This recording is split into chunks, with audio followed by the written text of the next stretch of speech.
number signed by Joe Biden and more than quadruple the number signed by Barack Obama over the same period. These executive orders have ended burdensome regulations, sealed the border, unleashed our domestic energy sector, eliminated divisive DEI from our federal government, stopped the weaponization of government, cut waste, fraud, and abuse, reinstituted America First trade and foreign policies, and ultimately restored common sense. The president also signed the Laken-Riley Act into law, which ensures ICE will detain illegal aliens arrested or charged with theft or violence.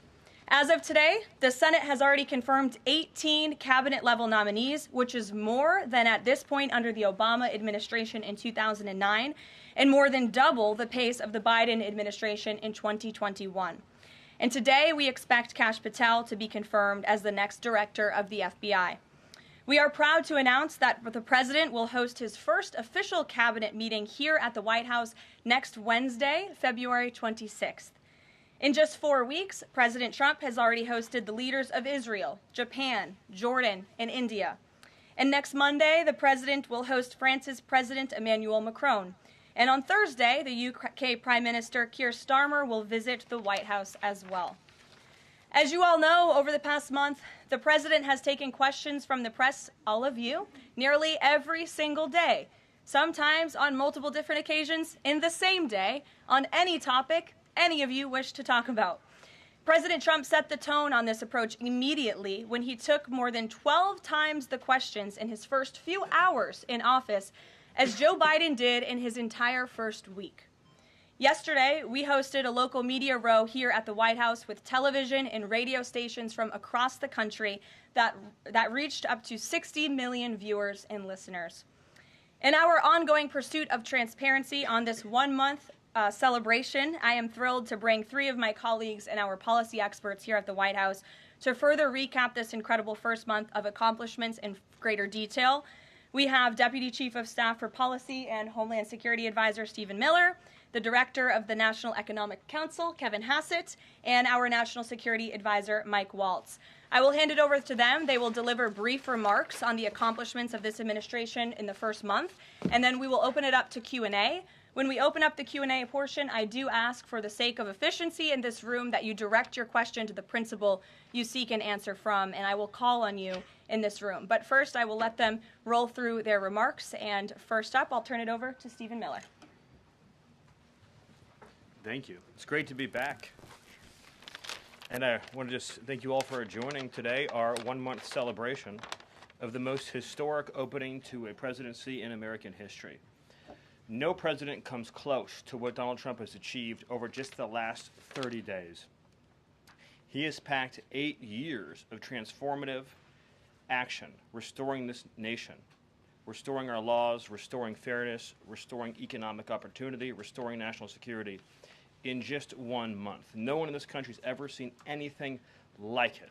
And when you look at the consequentiality and the significance and the transformative nature of the actions he's taking, it truly defies description. For example, in just one area, this nation has been plagued and crippled by illegal discrimination, diversity, equity, and inclusion policies. It's strangled our economy. It has undermined public safety. It has made every aspect of life more difficult, more painful, and less safe. He has ended all DEI across the federal government. He has terminated all federal workers involved in promulgating these unlawful policies. He has ended diversity, equity, and inclusion in all federal contracting. He has restored merit as the cornerstone of all federal policy, restored the full, fair, impartial enforcement of our federal civil rights laws for the first time in generations. And he has cracked down on individuals across this government and nonprofits who have engaged in illegal racial discrimination against the American people.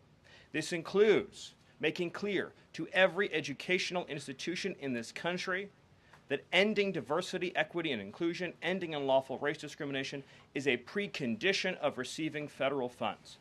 He has also saved women's sports by ending the participation of men in women's sports. He has ended radical gender ideology across the entire federal government, and he's pressured the private sector to also end and combat radical gender ideology. He's reestablished the scientific and biological truth that there are only two sexes in this country, male and female, that those are biologically based determinations. They are not based and can never be based on gender identity.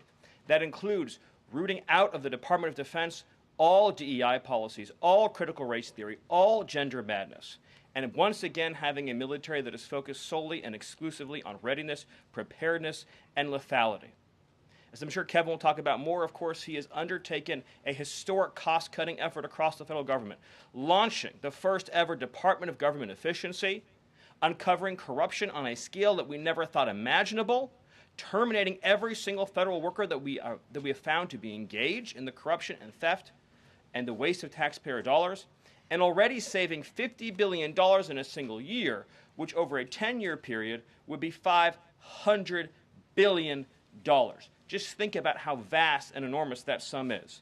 Of course, as you all know, he has renamed the Gulf of Mexico to its correct and proper name, the Gulf of America. He has renamed Mount Denali into Mount McKinley, part of a historic effort to restore patriotism and national pride all across this land. He has ended the weaponization of the federal government, restored the Department of Justice to its true mission of combating threats to this nation and keeping the American people safe.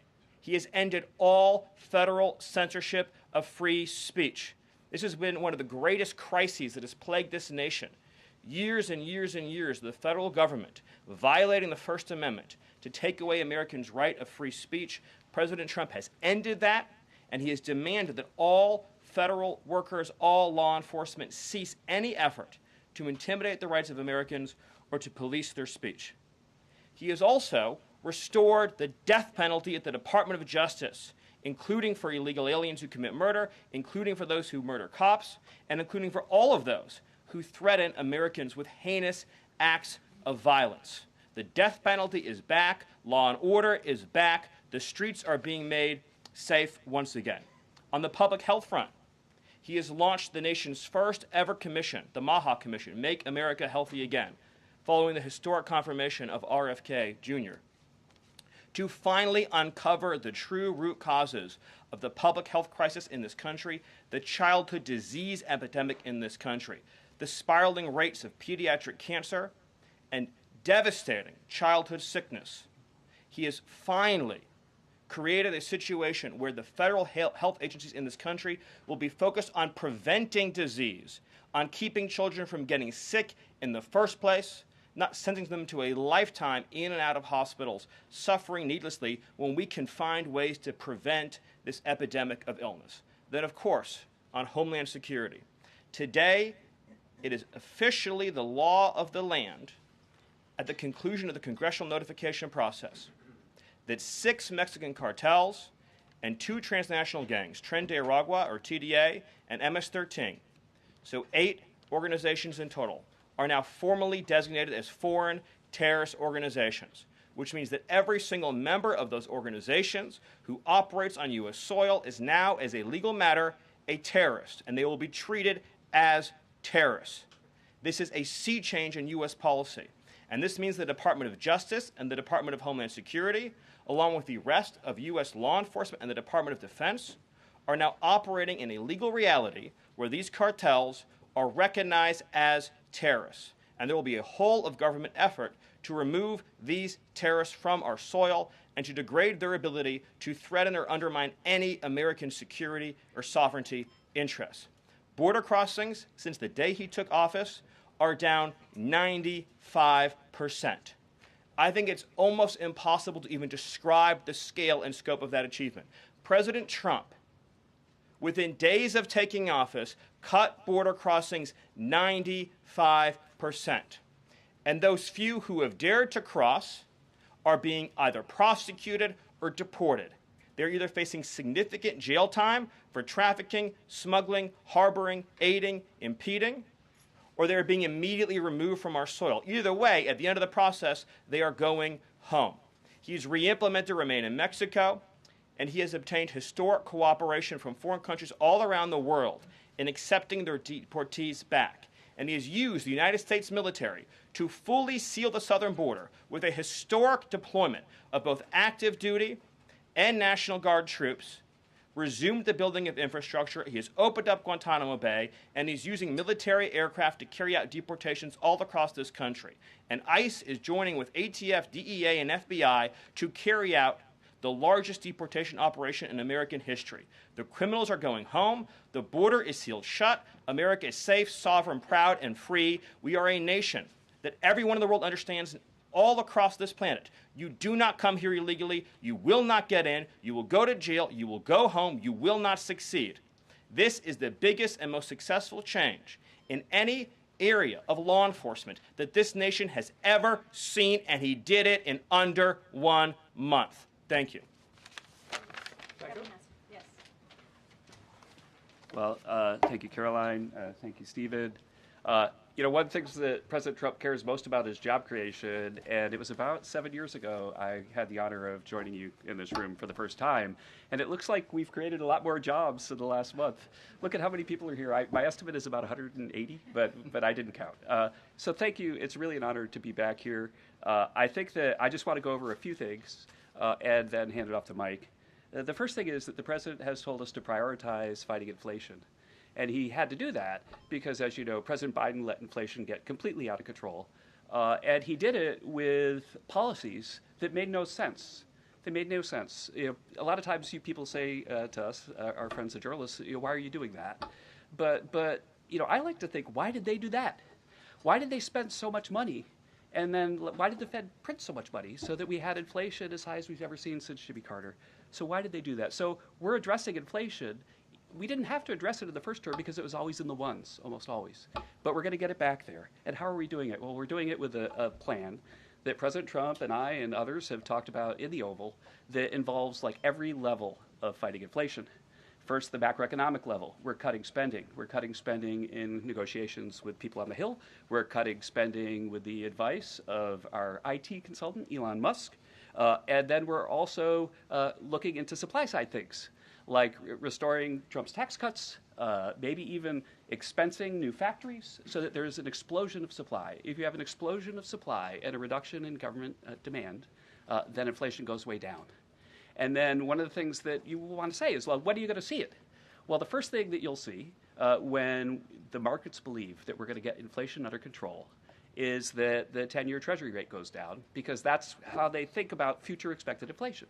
And so we're still going to see some memory of Biden's inflation. It's not going to go away in a month.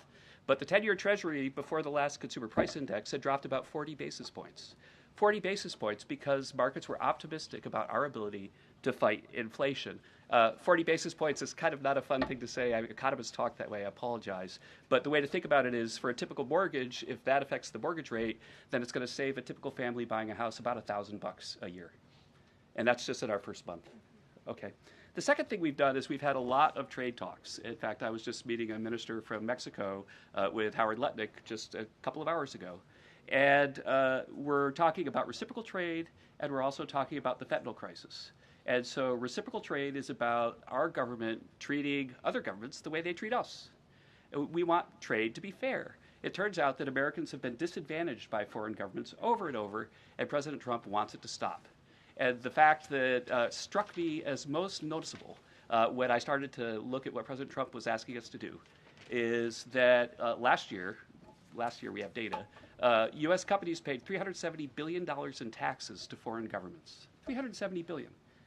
Last year, foreign multinationals paid us $57 billion in taxes. We have 1/4 of world GDP. They have 3/4 of world GDP, and we're paying 370, they're paying 57. This is not reciprocal. We're going to try, or we're going to, fix it. The other thing that we've done is we've had an all-of-the-above energy approach that's led by Doug Burgum and Chris and a really large team, EPA. And we've already made so many actions that are going to affect the price of energy and lower inflation. We've opened up 625 million acres to energy exploration. We've cut 50 years of red tape that makes it so you can't have permits. And we've even made it so that when you go home, if you get a new one, then you can take a shower or flush a toilet or read under a light bulb. We're doing that too. So finally, let's just think about like the facts that we can see right now that we think are awesome. So guess what? Small business optimism has gone up by the most ever since President Trump came in. ISM, which is the measure of what's going on in manufacturing, it's expanding again for the first time in years. CEO confidence is the highest it's been in years. And the reason people are thinking this is that our policies give people cause for optimism. And then I want to reiterate what Stephen Miller said, because it's so important, and it's so important for financial markets to start to digest this, that if, say, the Treasury Secretary or any cabinet secretary with Elon Musk is able to find some savings, say $100 billion, well, in CBO land, that's actually like about 10 times that, or maybe 12 times that, over a 10-year window. And so when you're thinking about the negotiations right now over reconciliation and thinking about, well, 4 trillion, 5 trillion, well, those numbers in terms of the savings are going to end up being small because of all the waste that we're finding. And so we're incredibly optimistic about the future of inflation and the future of our economy, and we're optimistic because we're making so much progress so far, and we already see it in market prices. And with that, I'll hand it off to Mike. All right. Thanks, Gil. Well, good afternoon.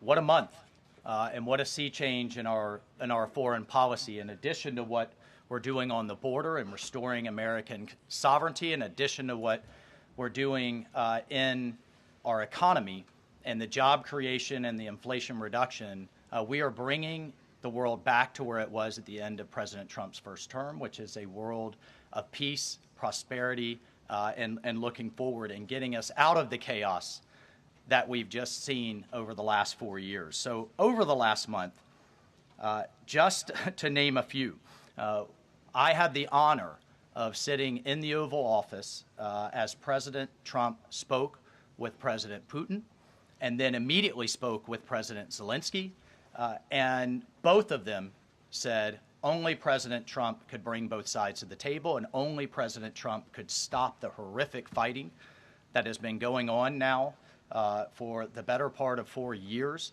and that only President Trump could drive the world back to peace. Both of those leaders said that in back-to-back calls. And of course, we just had our historic talks mediated by our good friends and partners, Saudi Arabia. We give great thanks to Crown Prince Mohammed bin Salman for hosting, and sat down for the first time in years with the Russians and talked about a path forward with peace. On top of that, and one of the things that led to that was the tremendous confidence-building measure that we had with the release of Mark Fogel. I'll remind everyone, the last time that we had an American released from the Russians, either we gave up a deadly spy, pressured our allies to give up a lethal killer, or we released, under the Biden administration, the world's most notorious arms dealer, Victor Bout, who, by the way, had one of his main clients for arms, the cartels in Mexico and Central America. We gave up none of that. This was released as a confidence-building measure, working with our great Middle East envoy, Steve Witkoff, and our Secretary of State as a first step towards opening these talks and then moving forward towards peace. On top of that, we've secured, just in a month, the return of 12 American hostages from Russia, from Bulgaria, from Venezuela, the Taliban, and Hamas. Excuse me, that's from Belarus, not Bulgaria. We also had, for the first time in quite some time, we took out a senior leader of ISIS, an international financier and recruiter that the military had been trying to take out for quite some time, and wasn't able to do so, frankly, because of a bureaucratic approval process. President Trump said, take him out, and that ISIS financier and leader is no longer on this earth. We've also taken action to eliminate other terrorist organizations in the Middle East. We drove, before the president was even in office, he started talking consequences for people that would hold Americans. Heretofore, there's been nothing but upside. You take an American, you get some better deal. You take another one, maybe you get a better deal. No more. There is now nothing but downside for taking Americans illegally, either as hostages or illegal detainees. And when President Trump sent a very clear message across the Middle East, but particularly to Hamas, that there would be all hell to pay, we suddenly saw a breakthrough. And now we just saw the release of yet another group of hostages. There have been dozens now, including 2 Americans that we've seen once again reunited with their families. As part of the talks with King Abdullah, he offered, and I think the entire world is graciously accepted, to take 2,000 sick children, cancer patients, and others out of Gaza as a humanitarian gesture.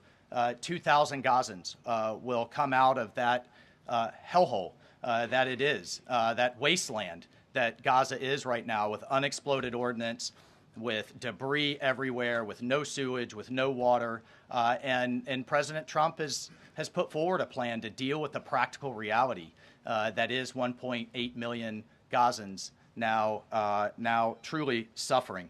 And then, just to bring it back to our own hemisphere, we've seen literally in the last month, after years of national security experts, the generals in charge, and others testifying and ringing the alarm bells about the Chinese Communist Party's presence in our own hemisphere, particularly in the Panama Canal. We're seeing the leadership of Panama step away from the Belt and Road program, move away from China and back towards the United States, and even enter into talks and other negotiations about addressing the ports on either side of the canal. And then finally, last but not least, we've had 4 world leaders in the White House, in the Oval Office. We've had the Prime Minister of Japan, the Prime Minister of India, the King of Jordan, and of course the Prime Minister of Israel, just in the last 4 weeks. And next week we'll have the Prime Minister of the United Kingdom, and we'll have the President of France, Macron. So President Trump is on what we call Trump warp speed. We are all honored to be really serving under his leadership and his vision, and truly, when we all say, and the president himself says, he is a president of peace. He is a president focused on restoring stability. I think the entire world saw what the world will look like without strong American leadership in the last 4 years. And it's truly been an honor to get us back to where we were and back on track under President Trump's leadership. Thank you, Mike. Mm-hmm. Thank you. Thank you, everybody. I'm sure you're very eager to ask questions of these very smart people working very hard on behalf of the president. We do have somebody in our new media seat today. We have John Stoll, who is the head of news at X. As you all know, you're all on X. It's home to hundreds of millions of users, a large contingent of independent journalists and news organizations across geographies and political spectrums. And at the same time, X remains the go-to platform for many legacy news outlets. And I know, as I mentioned, many of the reporters in this room use X to attract eyeballs to your work. Prior to joining X, John spent 2 decades in journalism, including several years as an editor at the Wall Street Journal. We are excited to have him in the briefing room today. John, we'll let you kick it off. And as I said at the top, please direct your question to the individual up here who you'd like an answer from. John, why don't you begin? All right, thank you very much. I am sitting in for a thriving ecosystem of journalists, independent and emerging news organizations who do depend on X for publicity, for a business model. And so I look forward to seeing many of them in this seat in months and years to come. I also thank you, Karoline, for opening this seat up to new media. It really is a testament not only to your open-mindedness, but also to innovation, that you'd actually think about, folks that are not traditionally credentialed to be in this room, and not only have a question, but also to witness. This is a very important intersection of power and the free press. And so just the ability to witness this and be part of it, brings everybody's game up. So thank you for that. I think this is for Mike Waltz. My question is about Ukraine. Sure. For about more than 10 years, I've been fascinated, like many, with what's going on. Was in Northern Europe, working out of the Baltics when Crimea was annexed, and was a lot of this came on Twitter. The platform used to be known as Twitter. was a lot of European leaders would talk about their disappointment and solidarity with Ukraine. But when it came to actually doing something, it felt like they were passing a hot potato and sent it over the Atlantic. I wonder how much of what we're seeing right now out of the administration of President Trump is a call to Europe and the European leaders and the allies that we've traditionally had to pick up that hot potato and start doing something a little bit more concrete to win and preserve the peace in Ukraine. The second question I have is, it's related, is there's been a lot of speculation that President Trump and the administration might be manipulated by Vladimir Putin. I wonder if you can just talk a little bit about the administration's posture and your confidence in the competence of this administration to go toe-to-toe with Vladimir Putin. Well, if there's I'll take the second question first. If there's anybody in this world that can go toe-to-toe with Putin, that could go toe-to-toe with Xi, that could go toe-to-toe with Kim Jong-un, and we could keep going down the list, it's Donald J. Trump. He is the deal maker in chief. There is no question that he is the commander in chief. And I, for one, and I think all Americans and around the world should have no doubt about his ability to not only handle Putin, but to handle the complexity of driving this war to an end. And then on your first piece on Europe, I'll take you back to 2014. You're right, there was a lot of hand-wringing in Europe and not a lot of action. There's also a lot of hand-wringing here in Washington under the Obama administration and not a lot of action. They literally threw blankets at the problem. And so I'll remind everyone that Putin had some type of conflict, invasion, or issue with their neighbor under President Bush with Georgia, under President Obama with Ukraine 2014, not under President Trump 45, and again with President Biden in 2022. The war should have been deterred. The war should have never happened, and I have no doubt it would not have happened under President Trump and will stop under President Trump again. But I just want to push back on this notion of our European allies not being consulted as we've entered into this process. I already mentioned the immediate phone call President Trump made to President Zelenskyy. He has talked to President Macron of France repeatedly last week. President Macron convened European leaders and then is coming here on Monday. Prime Minister Starmer is coming next Thursday. I've talked to every one of my national security advisor counterparts across the spectrum in Europe. I've talked to Secretary General Rutte, the leader of NATO, the Secretary General of NATO. We have repeatedly, by the way, we had half our cabinet, 7 cabinet officials, including the vice president, at the Munich Security Conference, all engaging, all listening, and all making sure our allies are heard. However, we've also made it clear for years, decades even, that it is unacceptable that the United States and the United States taxpayer continues to bear the burden, not only of the cost of the war in Ukraine, but of the defense of Europe. We fully support our NATO allies. We fully support the Article 5 commitment.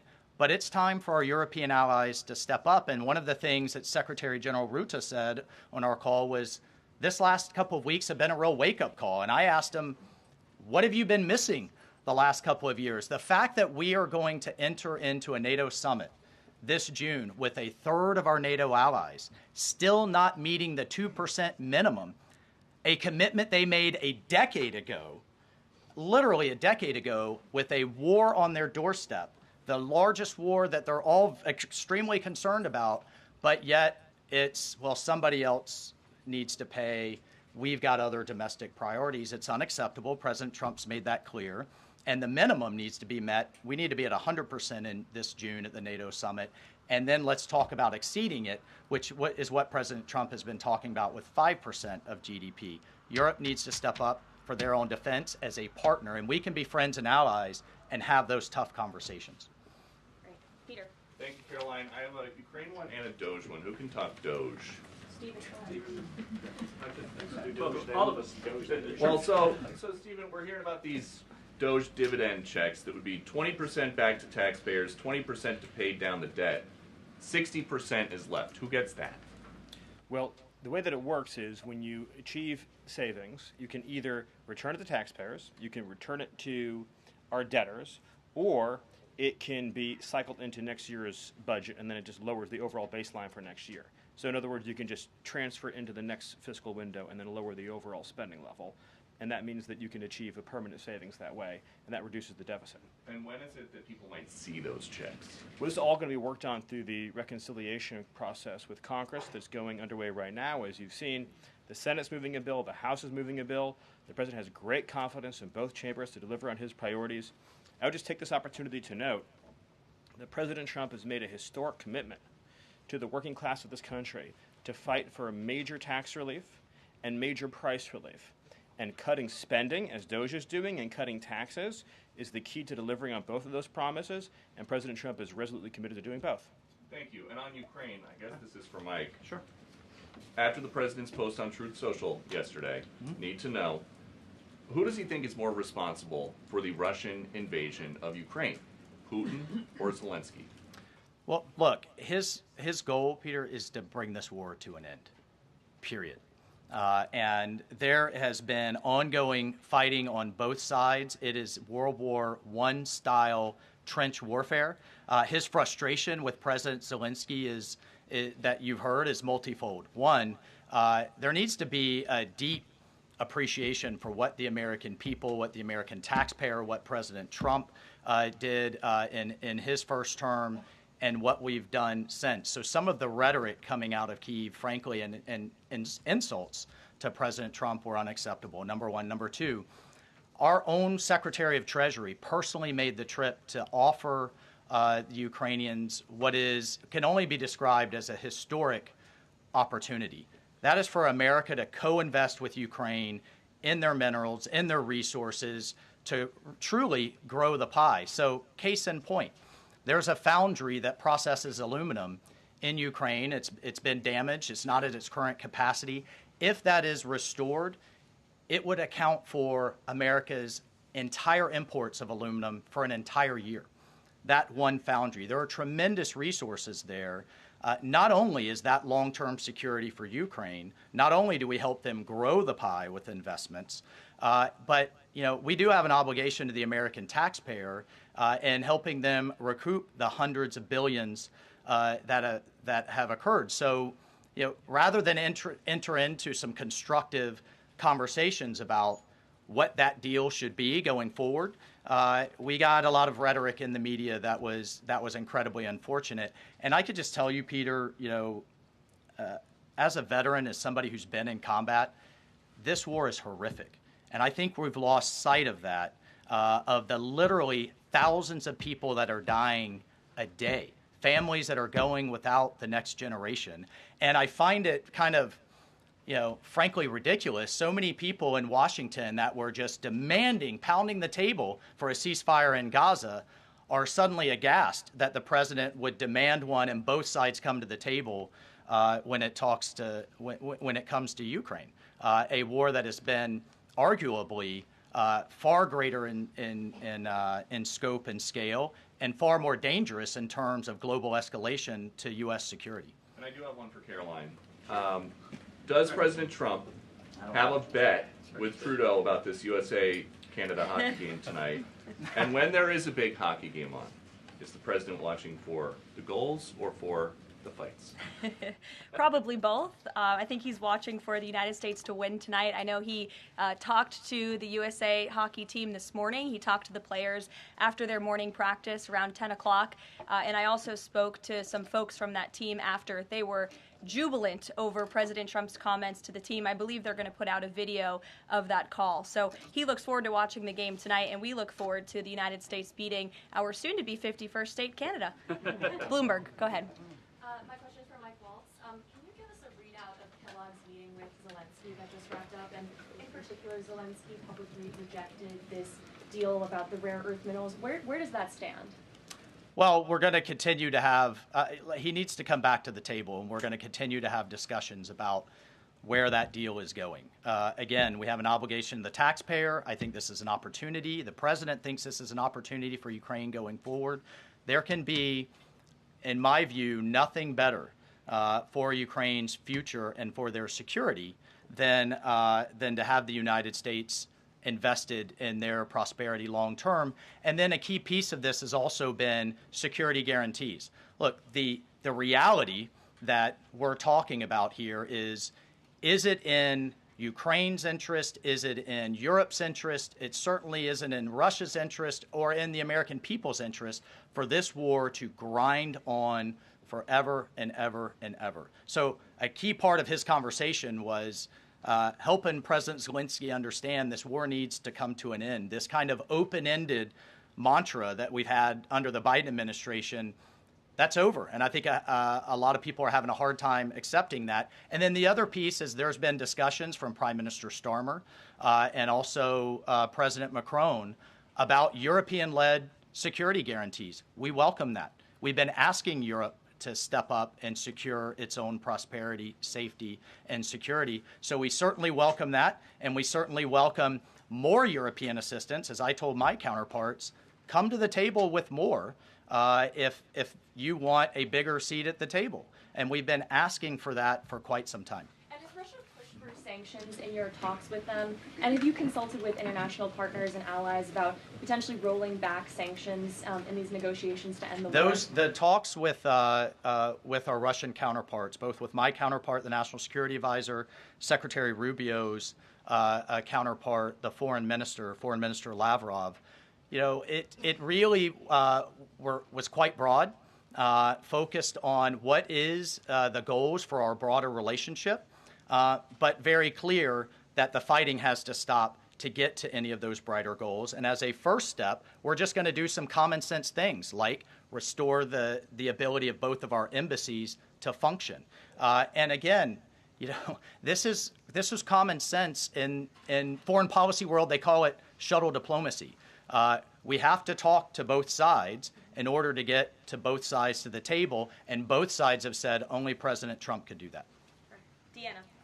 Thank you, and my question is for Mike Waltz. All right. Sorry. The president has called Zelenskyy a dictator. Does he view Putin as a dictator? And does he want Zelenskyy out of power? I know he's called for elections. And then thirdly, the head of the Defense Committee in Ukraine's parliament just has claimed that the U.S. has stopped selling weapons to Ukraine. Is that true? Well, most of our weapons that have gone to Ukraine have been part of a drawdown authority where we've literally taken them out of our stocks and then eventually through appropriations started buying them again to refill our stocks. I'll just state that there has been a lag in a lot of that process. So many of our stocks, as we look at our operations around the world, are becoming more depleted. That's one of the reasons many people have had a lot of concern about when does this end? How much is it going to take? How many lives will be lost? How much will we spend? As a member of Congress, we repeatedly asked the Biden administration those questions, and we never got a satisfactory answer. Look, President Trump is obviously very frustrated right now with President Zelenskyy. The fact that he hasn't come to the table, that he hasn't been willing to take this opportunity that we have offered. I think he eventually will get to that point, and I hope so very quickly. But President Trump, as we made clear to our Russian counterparts, and I want to make clear today, he's focused on stopping the fighting and moving forward. And we could argue all day long about what's happened in the past. Reagan. Yeah, what about I have a What about- question Oh, the for IRS. Stephen. Excuse me, I just called on Reagan. Reagan, go ahead. I have a question for Stephen and a question for Mike. Sure. Stephen, I can start with you. There have been Thank you. reports that Trump is unhappy with the rate of deportations and he wants them to be higher. Is the president happy with the rate of deportations, and are there any plans to speed up the process? Well, first of all, we all appreciate the encouragement from the media to deport as many illegal aliens as humanly possible. So thank you, and I will promise you that the full might of the Department of Homeland Security, the Department of Justice, the Department of Defense, and every element and instrument of national power will be used to remove, with speed, all criminal illegals from the soil of the United States of America, to enforce final removal orders, and to ensure that this country is for American citizens and those who legally belong in this country. We inherited an ICE that was completely shuttered. We inherited a Department of Homeland Security whose sole mission was to resettle illegal aliens within the United States of America.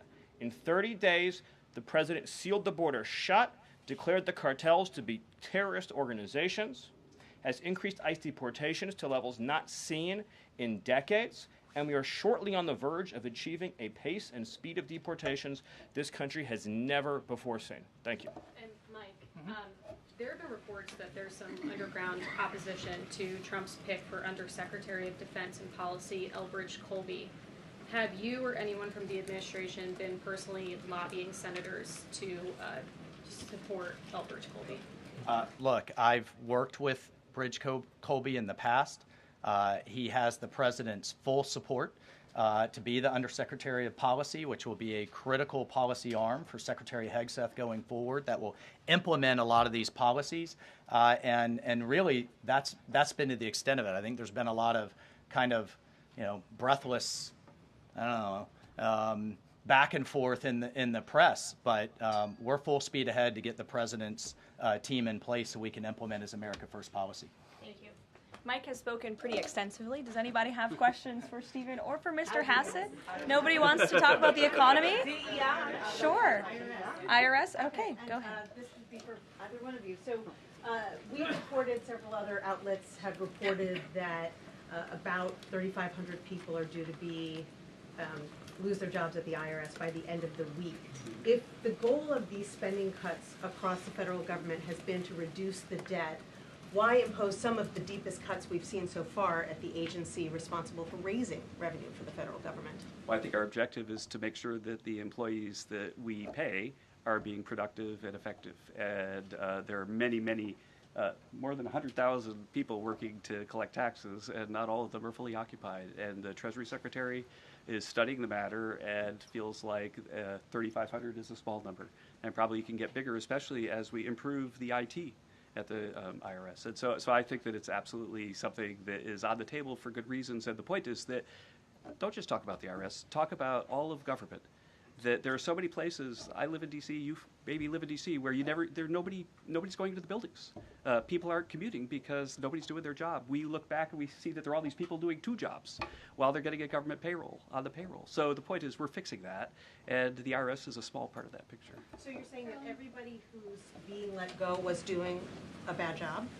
I'm saying that we're studying every agency and deciding who to let go and why. And we're doing so very rationally with a lot of support from analysis. Because we're being told by a lot of people who have been let go at other agencies that they were told they were being dismissed because of poor performance, when in some cases they haven't even had a performance review yet because they've only been on the job a couple of months. Yeah, I've never seen a person who was laid off for poor performance say that they were performing poorly. Okay. Caroline? Good point. Sure, Caitlin. I have a question. I'll start with you, Kevin Hassett. Thank you for being here. And then I've got a question for Mr. Waltz. On these potential checks that you might send out from DOJ, is there a concern as you're thinking through this that they could be inflationary? Oh, absolutely not, because imagine if we don't spend government money and we give it back to people, then if they spend it all, then you're even. But they're probably going to save a lot of it, in which case you're reducing inflation. Okay, so and also, when the government spends a lot, that's what creates inflation. We learned that from Joe Biden. And so if we reduce government spending, then that's reduces inflation. And if you give people money, then they're going to save a bunch of it. And when they save it, then that also reduces demand and reduces inflation. Okay, so you're not worried about it. And No, Mr. Waltz, to follow up on Peter's question, you wrote in an op-ed in the fall of 2023 that, quote, Putin is to blame, certainly like Al-Qaeda was to blame for 9/11. Mm-hmm. Do you still feel that way now, or do you share the president's assessment as he says Ukraine is to blame for the start of this war? Well, it shouldn't surprise you that I share the president's assessment on all kinds of issues. What I wrote as a member of Congress was as a former member of Congress. Look, what I share the president's assessment on is that the war has to end. And what comes with that? What comes with that should be, at some point, elections. What comes with that should be peace. What comes with that is prosperity that we've just offered in this natural resources and economic partnership arrangement. An end to the killing and European security and security for the world. The president's not only determined to do that in Europe, he's determined to do it in the Middle East. And just a few months ago, we had an administration that had tried for 15 months, week after week, sitting with you here and couldn't get us to a ceasefire, couldn't get our hostages out. Now we're at that point. We're back to maximum pressure on Iran, and we will we have just begun, and we will drive towards a ceasefire and all of those other steps. I'm not going to pre-negotiate or get ahead of the sequencing of all of that. It's a very delicate situation. But this is a president of peace, and who here would argue against peace? Okay, so you do share that assessment. And can I follow up? In 2017, then President Trump. Go ahead. Can I just follow up Thank really you. You quickly? just had 2 questions, Kate. Can I Jordan, just- go ahead. Mr. I have an Hassett. important follow-up. Jordan, from go Mike ahead. Waltz. So, Go ahead. Mr. Hassett, you were speaking about tariff revenue, and you also addressed a question about the IRS. President Trump has spoken about replacing income tax with tariff revenue, especially with all this waste, fraud, and abuse that we're seeing cut. Is that a possibility? Absolutely, and in fact, if you think about the China tariff revenue that we're estimating is coming in from the 10% that we just added, plus the de minimis thing, that it's between $500 billion and $1 trillion over 10 years is our estimate. And that's something that is outside of the reductions that markets are seeing through the negotiations up on the Hill. And so we expect that the tariff revenue is actually going to make it much easier for Republicans to pass a bill, and that was the president's plan all along.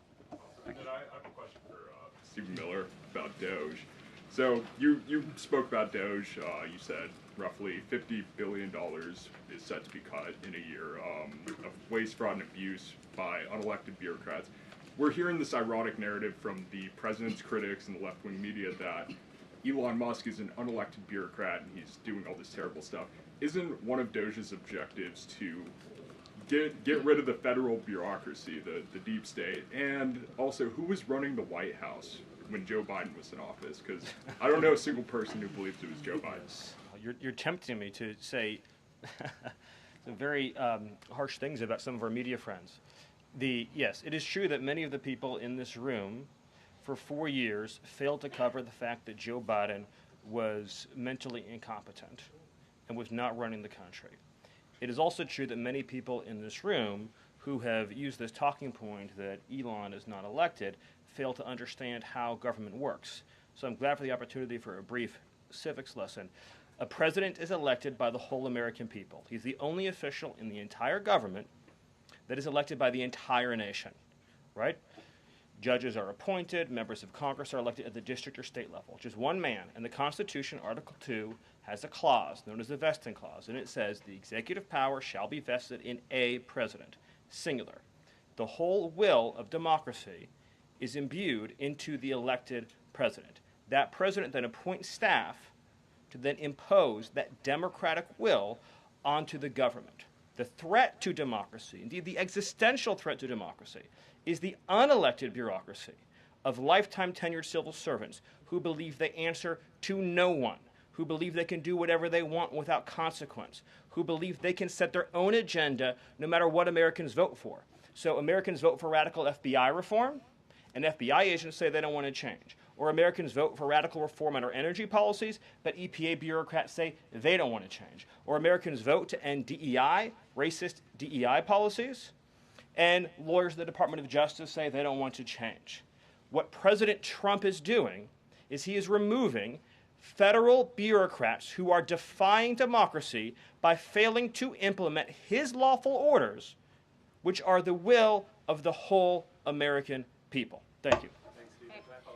Thank you very much, everybody. I'm looking at the clock. We've almost had an hour of time. I know a couple of these individuals have a meeting to get to at 2 p.m., so you're welcome to follow up with my team for further questions. We're going to let these guys get back to running the United States government, and we will see you all later. President Trump will be speaking at 3 o'clock at the Black History Month reception. So thank you. It's good to see you. We'll see you in a bit. Thanks. Are you watching the Black History Month reception, Mr. Miller? Stephen, on the fraud, should we expect indictments? Are there indictments coming for all the fraud we found? I'd love to follow up with you. Just set up the time with Carolyn. Okay, thank you.